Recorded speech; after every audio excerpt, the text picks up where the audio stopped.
18 जुलाई से संसद का मानसून सत्र शुरू हुआ और पहले ही दिन से संसद में विपक्ष ने सरकार को बुरी तरह से घेर लिया।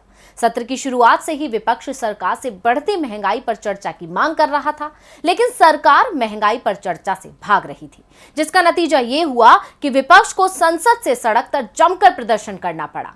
हर जगह विपक्ष ने महंगाई के मुद्दे को जोर शोर से उठाया। महंगाई के मुद्दे पर सरकार के खिलाफ इस लड़ाई में देश की मुख्य विपक्षी पार्टी ने जबरदस्त भूमिका निभाई और सभी विपक्षी दलों ने कांग्रेस का साथ दिया। हालांकि सरकार ने इस मुद्दे से ध्यान भटकाने के लिए कई हथकंडे अपनाए, लेकिन विपक्ष अपनी मांग पर अड़ा रहा। नतीजा ये हुआ कि संसद का काम बाधित हुआ और विपक्ष और सरकार की इस तनातनी में करीब 2 हफ्ते बीत गए, लेकिन संसद में ना के बराबर ही काम हुआ। ऐसे में समय निकलता देख विपक्ष के तल्ख तेवरों के आगे सरकार को अपने हथियार डालने ही पड़े और सरकार महंगाई पर चर्चा के लिए राजी हो गई। जिसके बाद जो आंकड़े सामने आए उसने बता दिया कि आखिर सरकार क्यों इस मुद्दे पर चर्चा से भाग रही थी, कैसे इस मुद्दे पर विफल हुई है मोदी सरकार, कैसे महंगाई ने आम जनता की जेब पर डांका मारा है और इस बात से वाकिफ सरकार फिर भी आंख पर पट्टी बांधे क्यों बैठी है। इन सभी सवालों पर आज हम अपनी स्पेशल रिपोर्ट में करेंगे विस्तार से चर्चा। नमस्कार, मैं अंशिता श्रीवास्तव हाजिर हूं। तो आइए जानते हैं कि कैसे संसद में घिर गई बीजेपी। देश में बढ़ती महंगाई ने जनता की कमर तोड़ दी है, लेकिन सरकार को महंगाई नजर नहीं आती। महंगाई पर काबू पाने के लिए आरबीआई लगातार ब्याज दरों में बढ़ोतरी कर रहा है, लेकिन फिर भी सरकार संतुष्टि करे बैठी है और सरकार का कहना है कि कहां है महंगाई।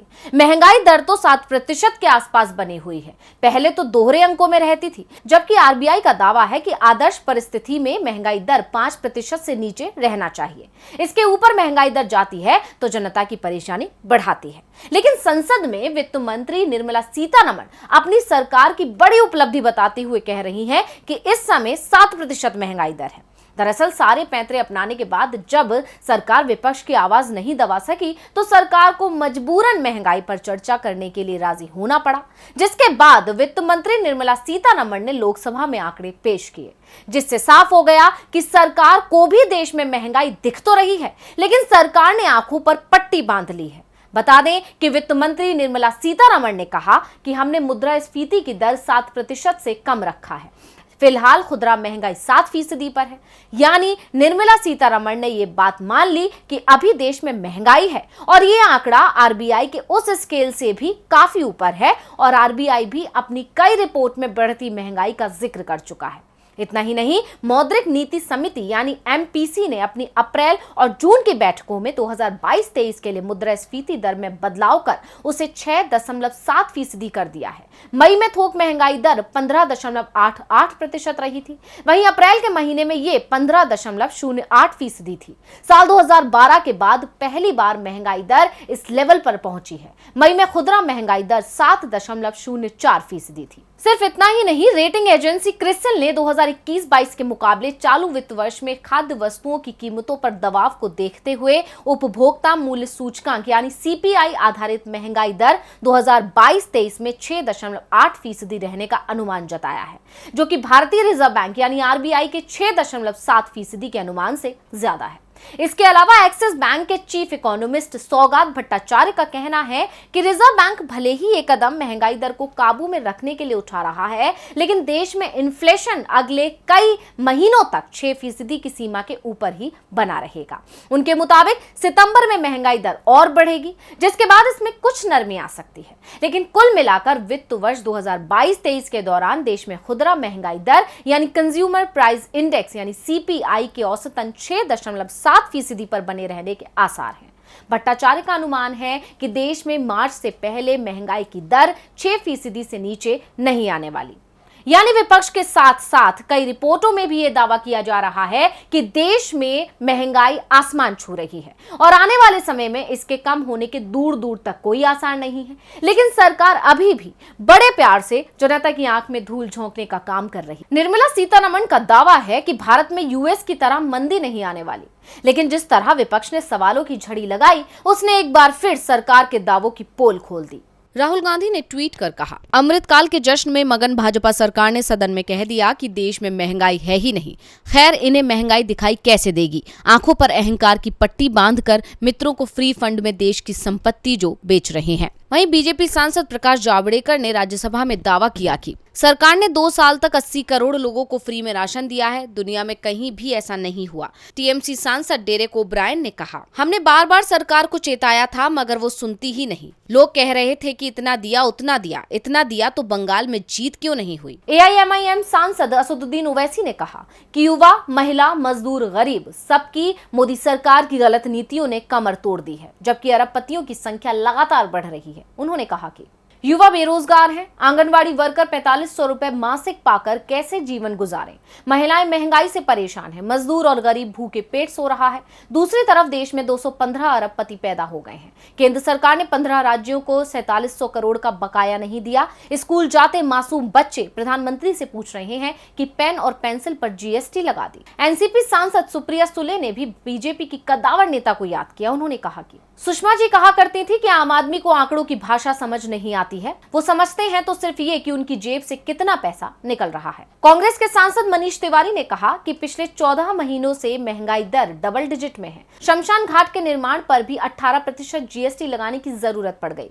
क्या हम लोगों को बिल्कुल जमीन पर लिटा देना चाहते हैं? तिवारी ने कहा कि सरकार ने अपना बजट तो ठीक कर लिया होगा मगर 25 करोड़ गृहिणियों का बजट बिगाड़ दिया। तो वहीं कांग्रेस सांसद शक्ति सिंह गोहिल ने कहा कि 10 साल पहले देश में कांग्रेस की सरकार थी। मनमोहन सिंह देश के पीएम थे, नरेंद्र मोदी गुजरात के सीएम होते थे।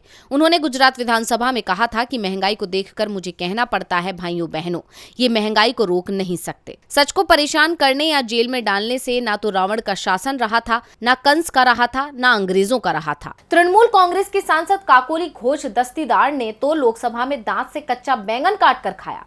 उन्होंने आरोप लगाया कि सरकार लोगों को ये आदत डलवाना चाहती है कि वो चीजों को पकाकर नहीं बल्कि कच्चा ही खाएं। इतना ही नहीं, तृणमूल कांग्रेस की सांसद काकोली घोष ने बिना नाम लिए केंद्रीय मंत्री स्मृति ईरानी पर निशाना साधा। घोष ने कहा, मैं नाम नहीं ले रही हूं, वो मंत्री यहाँ सदन में नहीं है जो एलपीजी महंगी होने पर सिलेंडर लेकर प्रदर्शन करती थी। घोष ने केंद्र सरकार पर लोगों को कच्चा खाना खाने पर मजबूर करने का आरोप लगाया। घोष ने कहा कि सरकार सिलेंडर तो दे देती है मगर एलपीजी इतनी महंगी है कि गैस भराकर उस पर खाना पकाने की जरूरत आम आदमी नहीं कर सकता। काकोली घोष का ये बयान सरकार की तरफ से उज्ज्वला योजना को लेकर पेश किए गए आंकड़ों के बाद आया है। बता दें कि विपक्ष के नेता मल्लिकार्जुन खड़गे के उज्ज्वला योजना के लाभार्थियों से जुड़ी जानकारी मांगने पर पेट्रोलियम और प्राकृतिक गैस राज्य मंत्री रामेश्वर तेली ने राज्यसभा को एक सवाल के लिखित जवाब में बताया कि उज्ज्वला योजना के 4 करोड़ 13 लाख लाभार्थियों ने एक बार भी रसोई गैस सिलेंडर को रिफिल नहीं करवाया है। वहीं 7 करोड़ 67 लाख लाभार्थियों ने एक ही बार सिलेंडर भरवाया है, जिससे पता चलता है कि आज भी महिलाएं उन्हीं हालात से जूझ रही हैं जो मोदी सरकार की उज्ज्वला योजना आने से पहले थे। यानी देश में महंगाई अपने चरम पर है, लेकिन सरकार इस सच्चाई को छुपाने की भरपूर कोशिश कर रही है, जिसके लिए बीजेपी सांसद अब उल जुलूल बयान भी दे रहे हैं और सरकार की तारीफें कर एक बार फिर जनता को भटकाने और बहकाने की कोशिश कर रहे हैं। बीजेपी सांसद निशिकांत दुबे ने विपक्ष के आरोपों पर पलटवार किया। दुबे ने कहा कि अगर हमारे यहाँ गरीब को 2 पेट की रोटी मिल रही है तो प्रधानमंत्री नरेंद्र मोदी को धन्यवाद नहीं देना चाहिए। इतना ही नहीं, पूर्व केंद्रीय मंत्री और सांसद जयंत सिन्हा ने संसद में कहा कि देश में महंगाई है ही नहीं। क्या कुछ बोले जयंत, जरा सुन लेते हैं। कि आंकड़ों से पेट नहीं भरता है। मैं बताता हूं पेट कैसे भरता है। मैं जाता हूं पेटो पंचायत, मैं जाता हूं रामपुर पंचायत, मैं जाता हूं देहर पंचायत, मैं सब अपने जिले के पंचायतों में घूमता हूं और मैं वहां जाता हूं तो वही गांव देहात के लोग कह रहे हैं कि हमारा पेट माननीय सरकार, माननीय मोदी जी ने भरा है। क्योंकि आज हर कोई को, और इतने महीनों से, इतने सालों से कोविड का जब यह आपदा आई, हम लोगों ने गरीब कल्याण योजना के तहत सबको मुफ्त अनाज खिलवाया और उनको जो जो उनकी ज़रूरतें थी वो हम लोगों ने उनको प्रावधान उनको हम लोगों ने करवाया है। और आज अगर आप गरीब की किसी थाली को देखिए, और ये सही है शायद आपको वो गरीब की थाली नहीं नज़र आती होगी, लेकिन आप मेरे साथ दौरा करें, आप मैं आए, झारखंड एक अति गरीब एक राज्य है, तो आप किसी गरीब की थाली को देखिए और उससे पूछे कि आज चावल के लिए तुमको क्या भाव देना पड़ रहा है, तो आपको बताएगा कि चावल आज आपको मुफ्त मिल रहा है। दाल भी आपको बहुत कम दाम में मिल रही है, बहुत मुफ्त मिल रही है आपको। अगर आप देखें कि सब्जी जो पहले 10-15 रुपए की मिला करती थी, आप जाकर बाजार में हाट में लिया करते थे, आज भी वो सब्जी 8 साल के बाद आपको जो 10-15 रुपए की मिल रही थी, ज्यादा 15-20 रुपए की मिलती है सीजन में। यानी सरकार जानती तो है लेकिन मानने को राजी नहीं है कि देश में महंगाई रिकॉर्ड स्तर पर बढ़ रही है, और यही कारण है कि सरकार इस मुद्दे पर चर्चा से लगातार भागने की कोशिश कर रही है और अलग अलग पैंतरे अपनाकर जनता का ध्यान भटकाने की कोशिश कर रही है। और अब एक बार फिर सरकार ने ऐसा ही किया और संसद में जैसे ही चर्चा शुरू हुई, ईडी ने नेशनल हेराल्ड के दफ्तर पर छापेमारी कर दी, जिससे विपक्ष का ध्यान हट जाए और एक बार फिर सरकार इस मुद्दे से भाग सके और घिरने से बच सके। लेकिन विपक्ष ने ठान लिया है कि अब वो सरकार की किसी भी चाल का शिकार नहीं होने वाला है। तो आज की इस स्पेशल रिपोर्ट में बस इतना ही। फिर हाजिर होंगे एक और स्पेशल रिपोर्ट के साथ। नमस्कार।